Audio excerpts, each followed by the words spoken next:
Hello everyone. In this lesson, we are going to use the squeeze theorem to calculate some limit that is normally not too easy to find. Suppose I have the function f of x is less than g of x when x is near a, and the limits of f and g both exist as x approaches to a. Then the limits at x goes to a of f of x is less than or equal to the limit of g of x as x approaches to a. So in other words, if f is less than g, then its limit of f is also less than or equals to limit of g. F of x is less than or equal to g of x, then the limit is also less than g of x. So let's take a look at an example. Suppose I have f of x equals to negative x squared and g of x equals to x squared. What does it look like on a graph?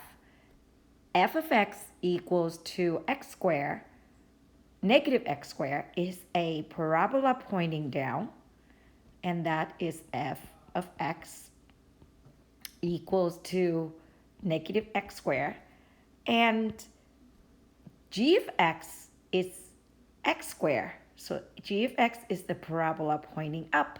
So here's g of x equal to x squared. For any value along the x-axis, we can see that red is above blue. So f is below, f is less than g. There is some number and there's one in the middle, which is the origin, where f equals to g. As we go further out, g is above f. So red is above blue. Now we are going to apply our squeeze theorem. Suppose I have these two functions g and f and some difficult function to find the limits. For example, that function, let's use, I'm going to use green. So the green function is h, and h is some function that comes in between f and g. Here is my function h of x. And h of x is difficult to find the limit. So we are going to use the squeeze theorem to find the limit as x approaches to that number a, in this case is 0.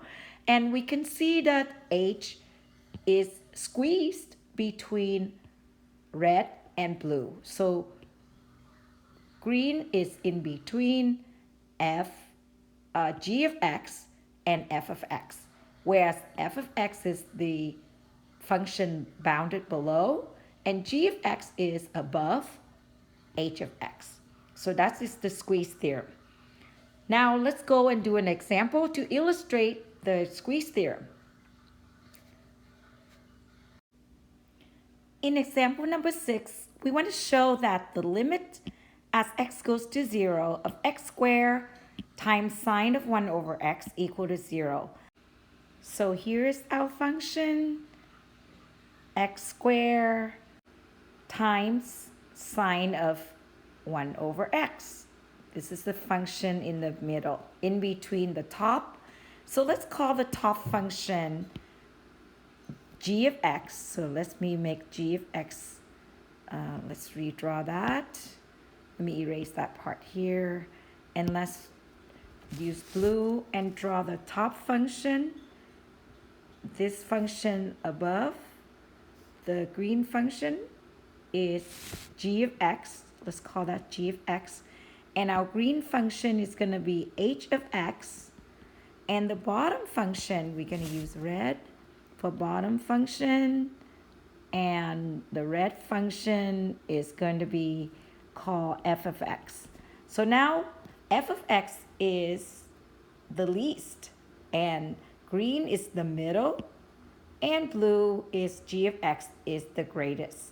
So at any value along the x-axis, green is sandwiched in between top function blue and bottom function red.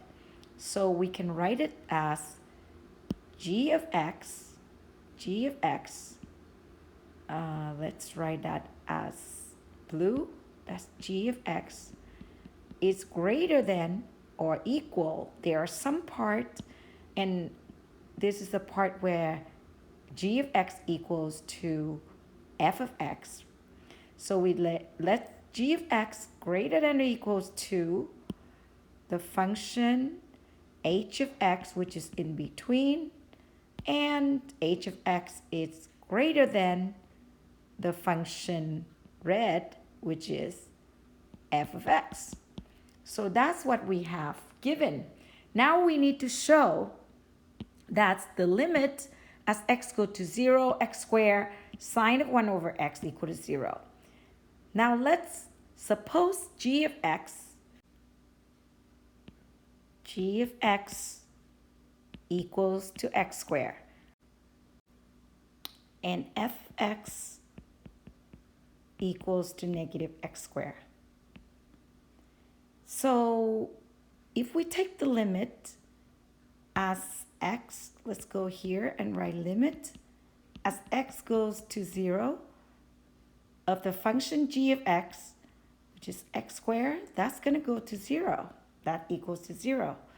And we can also take the limit as x approaches to 0 of f of x, which is negative x squared. That also goes to 0. So now we can say by the squeeze theorem,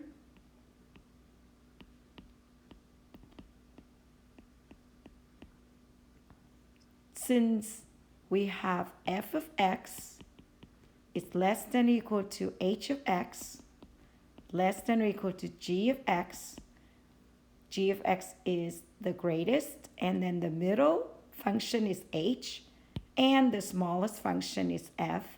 Now we can substitute in the function. We can say negative x squared is less than or equals to x squared sine of 1 over x, and that is less than or equals to x squared.